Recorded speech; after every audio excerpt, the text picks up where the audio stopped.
filime yitwa Black Panther ni imwe muri filime zinjije amafaranga menshi cyane muri filime za superhero zakozwe na Marvel Studio. Iyi filime yakunzwe n'abatari bake, yinjiza amafaranga menshi cyane, ikaba imwe muri filime za superhero z'ibihe byose ku isi. Naguha ikaze uyu munsi katurebera scene z'ingenzi zakuruye abantu benshi muri filime Black Panther n'uburyo iyi filime yinjije amafaranga menshi cyane n'abakinnyi b'imena bagaragaye muri iyi filime Black Panther.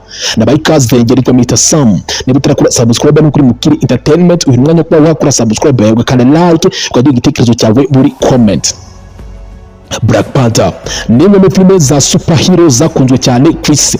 Filime yasohotse mu mwaka wa 2018 ikorwa na Marvel Studio, yamamazwa na company yitwa Walter Design Studio Motion Pictures. Iyi filime yayobowe n'uwitwa Ryan Coogler.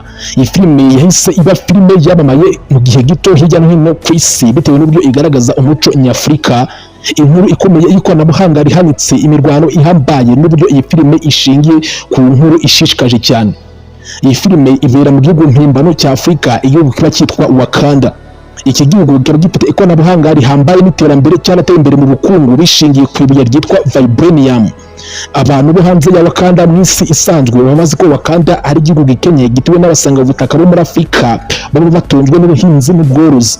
Nyamara mu buryo butangaje Wakanda kiba ari igihugu cyateye imbere mu ikoranabuhanga, ubukungu cyarasize ibindi bihugu byose byo ku isi. Iyi filime ishingira ku nkuru y'igikomangoma T'Challa kiza kuzungura ubwami bwa se T'Chaka. Nyuma yuko umwami T'Chaka atanze asimburwa n'umuhungu we T'Challa, uyu muhungu akaza mu buryo bwo kuzungura ubwami bwa se, akaza ku izina rya Black Panther kugira ngo ajye ayobora ndetse abashe no kuba yasubiza ubwami ku murongo, anaburinde mu gihe bwaba bwatewe, mu buryo bwo kwambara umwenda w'ikora cyangwa se suit y'umukara iba ikozwe muri ryabuye ryitwa vibranium ribasha kuba ryamuha imbaraga nyinshi cyane no kuba yarinda ubwami. Iyi filime ivuga ku nsanganyamatsiko zikomeye cyane: ubuyobozi bwiza, inshingano, umuco wa Afurika, iterambere n'ubukungu. Ni filime yahise iva muri imwe muri filime zakunzwe cyane n'abantu benshi hirya no hino ku isi, yinjiza amafaranga menshi cyane bitewe n'uburyo yagaragaje Afurika mu buryo bwiza cyane. Bamwe mu bakinnyi b'imena bagaragaye muri iyi filime, uwa mbere bamwita T'Challa.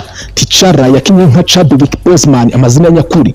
T'Challa ni umukinnyi mukuru muri iyi filime, aba ari umwami wa Wakanda uza kuzungura ubwami bwa se T'Chaka nyuma y'uko atanze. Uyu T'Challa aza kuyobora ubwami ariko agahura n'imbogamizi z'abashaka kumukura ku bwami bo hanze ya Wakanda ndetse n'ab'imbere muri Wakanda. Ariko bitewe nuko afite suit idasanzwe imuha imbaraga zihambaye ikozwe muri ryabuye bita vibranium, abasha kuba yarinda ubwami bwe. Mu bandi bakinnyi b'imena bagaragaye muri iyi filime harimo uwitwa Enrique Killmonger, amazina ye nyakuri bamwita Michael B. Jordan. Uyu niwe mwanzi mukuru muri iyi filime kuko abarwanya ubwami bwa Wakanda kugira ngo abashe kuba nawe yabwigarurira. Mu buryo busanzwe Enrique Killmonger aba ari mubyara wa T'Challa.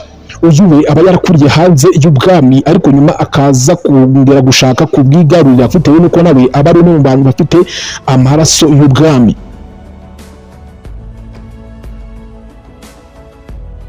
Uyu Enrique Killmonger nawe ni mu bakinnyi b'imena bitewe nuko nawe aba ashaka gutangiza impinduramatwara kugira ngo abashe kuba yahirika T'Challa amukure ku bwami, hanyuma ikoranabuhanga ryo muri Wakanda arikwirakwiza hirya no hino ku isi, Wakanda yigarurire indi si yose yo hanze. Undi mukinnyi w'imena ugaragara muri iyi filime bamwita Shuri. Shuri amazina ya nyakuri bamwita Letitia Wright, ni mushiki wa T'Challa. Uyu aba ari mushiki wa T'Challa ufite ubuhanga budasanzwe mu gukoresha ryakoranabuhanga rya vibranium no kubaka suit zidasanzwe, urugero nka suit yambarwa n'umwami T'Challa Black Panther. Undi mukinnyi w'imena wagaragaye muri iyi filime bamwita Nakia. Nakia amazina ya nyakuri bamwita Lupita Nyong'o. Lupita Nyong'o aba ari maneko ikomeye cyane inekera igihugu cya Wakanda ndetse akaba n'umukunzi wa T'Challa. Yifuzaga ko Wakanda yafasha ibindi bihugu byo hirya no hino ku isi mu kuba nabyo byabasha kwiteza imbere no gukoresha ikoranabuhanga rigezweho. Undi mukinnyi w'imena bagaragara muri iyi filime bamwita Okoye. Okoye bamwita Dania Gurira, akaba ari umwe mu bagore b'indwanyi zidasanzwe babashaga kuba barinda umwami T'Challa. Okoye aba adasanzwe ayoboye abandi bagore abenshi bakunze kwita nk'inshinzi bitewe nuko aba ari abagore badasanzwe b'indwanyi barindaga ubwami bwa Wakanda by'umwihariko umwami T'Challa. undi mukinnyi nyine nawe ugaragaye muri iyi filime bamwita Mbaku nawe aba aya mazina yakurira bamwita Winston Duck, ni umwe mu bayobozi baba badasanzwe nabo bashaka kwigomora ku bwami bwa Wakanda kugira ngo nawe abashe kuba yabwigarurira. Nyuma uyu abasha kuba yahangana n'umwami T'Challa ariko agatsindwa, bityo nyuma akazayoboka ubwami akamufasha kwigarurira Wakanda neza, kugira ngo ubwo T'Challa yarimo ahangana n'abandi banzi, uyu we yaje kuba umufatanyabikorwa we, babasha kuba batsindira ubwami bwa Wakanda. Nukuvuga ngo Mbaku n'umwe mu bundi bwoko bwo muri Wakanda bwari bwarigumuye ariko nyuma bukaza kongera kwisubiza ku bwami bwa Wakanda. Amafaranga yakoreshejwe muri iyi filime, Black Panther yatwaye amafaranga menshi cyane agera kuri miliyoni 200 z'amadolari mu kuyikora, ndetse n'andi mafaranga agera kuri miliyoni 150 yakoreshejwe mu kwamamaza iyi filime. Iyi filime bivuze ko amafaranga yakoreshejwe kugira ngo ikorwe no kwamamazwa byageze muri miliyoni zigera kuri 350 z'amadolari, ariko mu buryo butangaje iyi filime yese yinjiza amafaranga agera kuri miliyari 1 na miliyoni 300 z'amadolari y'Amerika, byatumye iba imwe muri filime zakunzwe cyane za superhero zinjije amafaranga menshi cyane kurusha izindi muri studio ya Marvel Studio.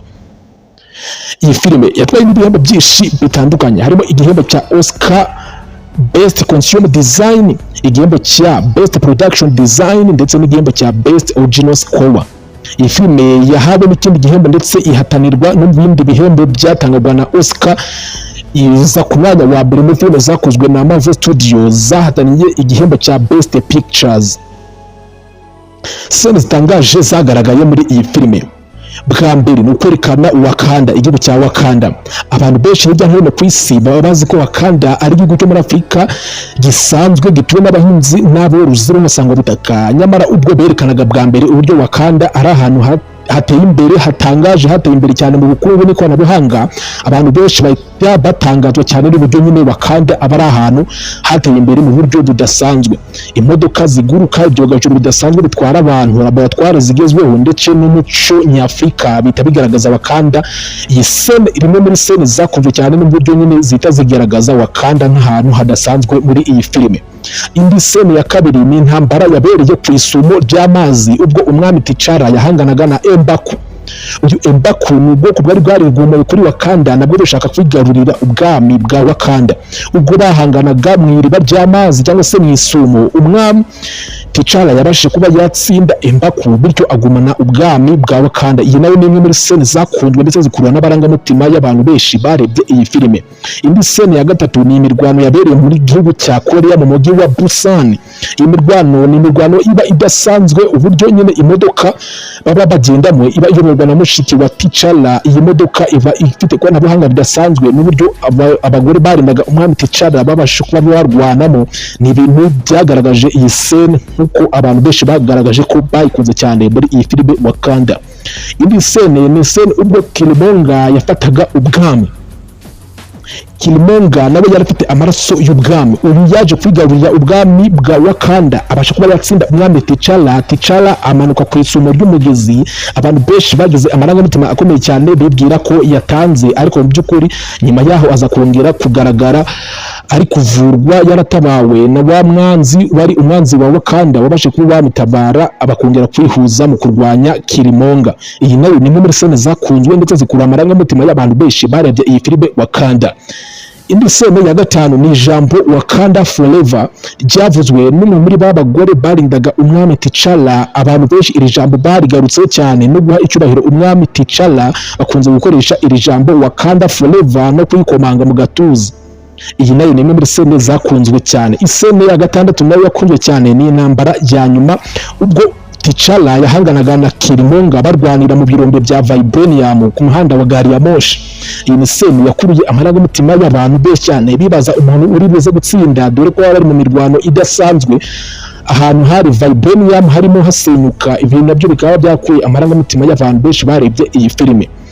Iherezo ribabaje cyane uburyo uyu Killmonger yasezeraga kuri Mbaku, ubwo T'Challa yari amaze gutsinda Killmonger yatangiye kuvuga amagambo ya nyuma, nayo namwe mu magambo yakunze cyane muri iyi filime. Iyi scene nayo ikaba yarakuruye amarangamutima y'abantu benshi barebye iyi filime. Aka gasene nako ubwo uyu Kilimonga yasezeraga bwa nyuma amaze gutsindwa na T'Challa nayo ni scene yakuriye amaragobuti y'abantu benshi cyane.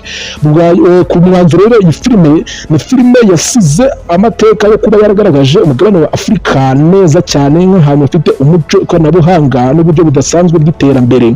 Ikaba ari filime yakunzwe cyane ikinjiza amafaranga menshi cyane igahabwa ibihembo byinshi bitandukanye. Ikaba ari na filime yagaragayemo abakinnyi benshi cyane b'abirabura, dore ko umuzungu ugaragaramo bashobora kuba batarenze babiri.